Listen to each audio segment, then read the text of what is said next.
A big boost to India's efforts to bring back Nirav Modi hiding in the United Kingdom.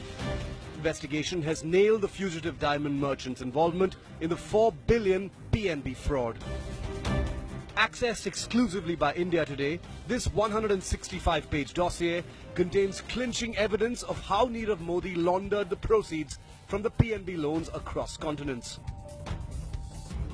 Remember, this investigation was carried out on the orders of a US court hearing the bankruptcy proceedings linked to 3 Nirav Modi companies in the United States. The tycoon filed for insolvency in New York soon after the PNB scandal broke. Investigations were carried out, among others, by a former special FBI agent, William B. Waldy, and the GCAL, an international diamond research and identification laboratory. Their probe concluded that Nirav Modi used his global business empire to divert the fraudulently obtained loans from India to the UAE, Hong Kong and the United States. The 6-month investigation interviewed 45 witnesses and analyzed a massive amount of data in the form of emails, voice messages and documents linked to Nirav Modi's companies across the world. The probe determined that Nirav Modi used senior officials of his 3 American companies to transfer the PNB money from India to the United States via a complex web of shell companies, diamond round-tripping and real estate transactions.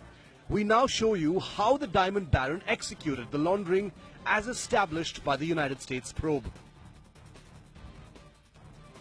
First, US investigators found out Nirav Modi set up more than 20 shadow entities. How Nirav Modi's employees double up as owners of shell companies.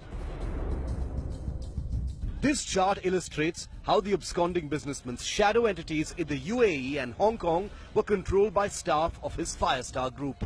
All this to round-trip diamonds in the guise of legitimate business transactions.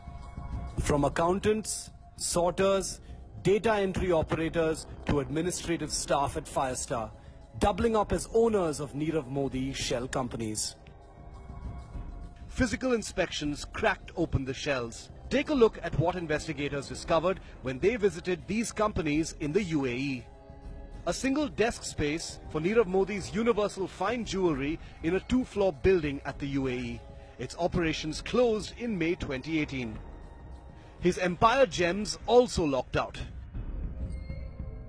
Another Nirav Modi shell in the UAE, Unique Diamond Jewelry too, was found shut. Now we show you how Nirav Modi companies used one bank loan to pay off another. His Diamond R company in India, for instance, applied for $1.9 million finance from PNB to import diamonds from his American firm AJAF. It gets the money and pays off AJAF. In another instance, Firestar India also applied for credit from the PNB and Vijaya banks. That loan too is sanctioned, but the money is transferred via Nishal Merchandising, another Nirav Modi company, to Diamond R, which in turn pays off its loan of $1.9 million to the Punjab National Bank. Now we show you how the businessman round-tripped diamonds from one shell to another. The probe discovered high-value gems bought and sold multiple times, often wildly inflated above market prices, in order to facilitate movement of the loaned funds. Take a look at this transaction, for instance. The investigation here reveals round-tripping of a 3.27 carat cushion-cut diamond, fancy vivid yellow-orange, was exported thrice and imported once between August 8th and September 13th, 2011. On August 8, 2011, Firestone Inc., now called Firestar Diamond in the United States, sold this expensive gem to a shell named Fancy Creations Company in Hong Kong for over $1 million. Some 2 weeks later, Nirav Modi's solar exports in Mumbai exported the same diamond back to Firestar for around $183,000, roughly $900,000 lower than the previous transaction. 6 days later, Firestar exported the diamond back to Fancy Creations Company for $1.15 million. And after 2 weeks, Nirav Modi's AJAF in the US sold it to World Diamond in the UAE for $1.21 million. In other words, a diamond worth $188,000 has been shown in transactions worth $3.6 million That makes its overall value in 4 transactions to 20 times its cost. These inflated sales were used to secure more bank credit. The investigation notes at least 4 such instances of round-tripping to give the impression of high sales between Nirav Modi entities and third parties. Next, investigators established the money trail. Loans obtained through fraudulent LOUs back and forth between Nirav Modi's companies via a number of shadow entities across Asia and the United States. Take, for example, this transaction.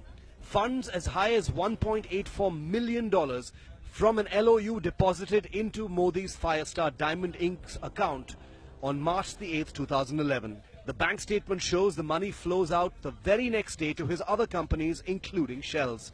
The same modus is repeated on May the 6th, 2011. Another LOU worth $1.85 million vanishes from the Firestar accounts and appears in other Nirav Modi companies. In all, 5 such transactions have been spotted in the probe. According to the report, Nirav Modi also diverted funds from his shell companies to high-priced real estate in New York. This apartment at New York's plush Central Park South was transferred to a family trust called the Ithaca Trust for $6 million in January 2018. According to the report, Nirav Modi's sister Purvi made the payment. 5 blocks from JW Marriott Essex House is 50 Central Park South, or the Ritz-Carlton here in New York City. Over there too, Nirav Modi's sister bought a property on December 29th, 2017 for $25 million and paid for that in cash. Rahul, who's the interior designer for Nirav Modi, was reached out to by the investigators for a comment, and all he said was that property was for Nirav Modi's sole use. This property in New York belonged to Nirav Modi's associate Mihir Bhansali and his wife Rakhi Bhansali. It's priced at $7.2 million. Mihir Bhansali refused to share any details. A big victory for the PNB in the United States. Indian investigators can use the findings of the American probe to build up their extradition case against the diamond merchant. It is yet to be seen if the CBI and the Enforcement Directorate will now follow the US lead. With Ankit Kumar, this is India Today's Special Investigation Team.